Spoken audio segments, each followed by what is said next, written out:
এব্রাহিম রাইসিকে ইরানের সর্বোচ্চ নেতা আলী খামেনির যোগ্য উত্তরসূরি হিসেবে বিবেচনা করা হতো। তিনি ছিলেন খোমেনির সবচেয়ে আস্থাভাজন রাজনীতিক।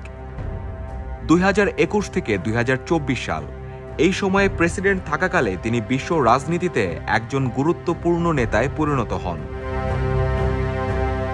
রাশিয়া ইউক্রেন যুদ্ধে তিনি পুতিনের ঘনিষ্ঠ মিত্র এবং ফিলিস্তিনের হামাস, লেবাননের হিজবুল্লাহ এবং ইয়েমেনের হুতিদের সহযোগিতা করার কথা শোনা গেলেও প্রকাশ্যে কখনো স্বীকার করেনি ইরান।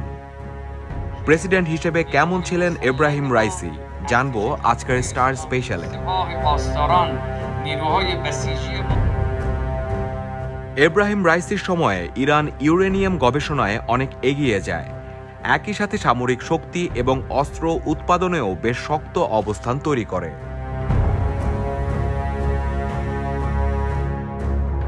তিনি পশ্চিমাদের কাছে কট্টরপন্থী নেতা হিসেবে পরিচিত।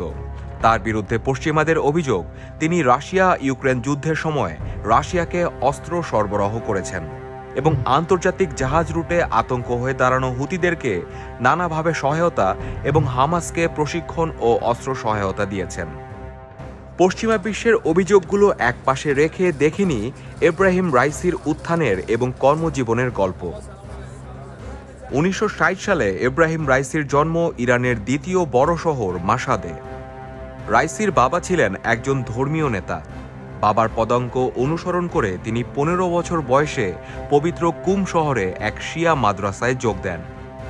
সেখানে শিক্ষার্থী থাকা অবস্থায় তিনি পশ্চিমা সমর্থিত শাহ এর বিরুদ্ধে প্রতিবাদে অংশ নেন। অবশেষে 1979 সালে আয়াতুল্লাহ রুহুল্লাহ খোমেনির নেতৃত্বে ইসলামী বিপ্লবের মাধ্যমে শাহ এর শাসনের পতন ঘটে। বিপ্লবের পর তিনি যোগ দেন বিচার বিভাগে এবং আয়াতুল্লাহ রুহুল্লাহ খোমেনির কাছে প্রশিক্ষণ প্রাপ্ত হয়ে বেশ কয়েকটি শহরে কৌশলীর দায়িত্ব পালন করেন। মাত্র 25 বছর বয়সে রাইসি তেহরানের ডেপুটি কৌশলী নিযুক্ত হন। যে 4 জন বিচারককে নিয়ে 1988 সালে ঘাতক কমিটি নামে পরিচিত হয়ে ওঠা গোপন ট্রাইব্যুনাল গঠন করা হয়েছিল, তিনি ছিলেন সেই 4 জনের একজন। রাইসির 2017 সালের প্রেসিডেন্ট পদের জন্য প্রতিদ্বন্দ্বিতার সিদ্ধান্ত পর্যবেক্ষকদের বিস্মিত করেছিল। ওই নির্বাচনে আরেকজন ধর্মীয় নেতা হাসান রুহানি প্রথম দফার ভোটাভুটিতে 57% ভোট পেয়ে দ্বিতীয় মেয়াদের জন্য নিরঙ্কুশ সংখ্যাগরিষ্ঠতা পান। রাইসি 38% ভোট পেয়ে দ্বিতীয় স্থানে আসেন। তবে ওই পরাজয় তার ভাবমূর্তি নষ্ট করতে পারেনি এবং 2019 সালে আলী খামেনি তাকে দেশটির বিচার বিভাগের ক্ষমতাশালী পদে অধিষ্ঠিত করেন। এর পরের সপ্তাহেই তিনি অ্যাসেম্বলি অফ এক্সপার্টস বা বিশেষজ্ঞ মণ্ডলীর ডেপুটি চেয়ারম্যান নির্বাচিত হন। 2017 সালের পর 2021 সালে পুনরায় রাষ্ট্রপতি নির্বাচনে দাঁড়িয়ে 62.9% ভোট পেয়ে হাসান রুহানিকে পরাজিত করেন। অনেকেই মনে করেন এই নির্বাচন রাইসির পক্ষে প্রভাবিত করা হয়েছিল, কারণ তিনি ইরানের সর্বোচ্চ নেতা আলী খামেনির ঘনিষ্ঠ মিত্র। রাইসিকে প্রায় খোমেনির পরবর্তী উত্তরসূরি হিসেবে দেখা হয়। বিচার বিভাগের প্রধান হিসাবে রাইসি কিছু সংস্কার সাধন করেছেন, যার ফলে মৃত্যুদণ্ডের সংখ্যা কমেছে এবং অবৈধ মাদক সংক্রান্ত অপরাধে মৃত্যুদণ্ডাদেশ কার্যকর করা হয়েছে কম।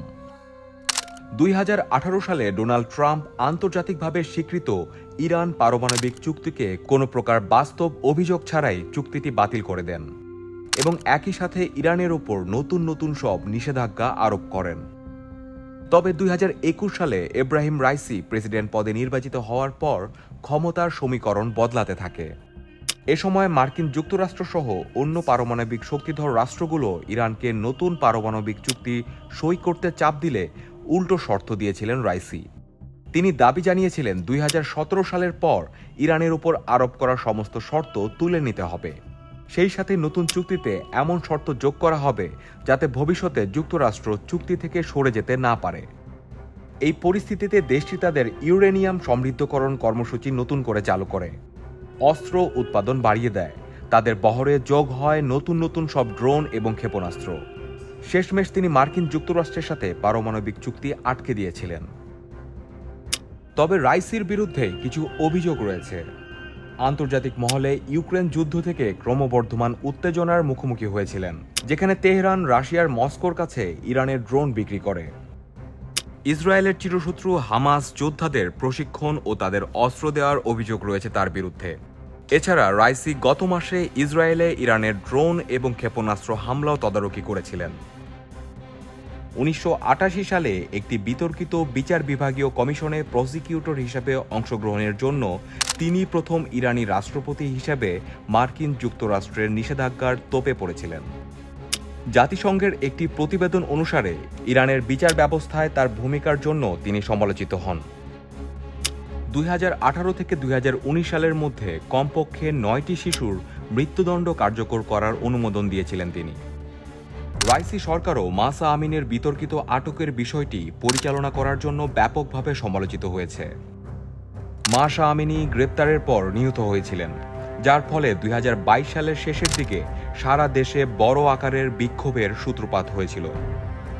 এব্রাহিম রাইসির ব্যক্তিগত জীবন সম্পর্কে বেশি কিছু জানা যায় না। শুধু এইটুকু জানা যায় যে তার স্ত্রী জামিলে তেহরানের শহীদ বেহেশতি বিশ্ববিদ্যালয়ের শিক্ষিকা এবং তাদের 2টি সন্তান রয়েছে।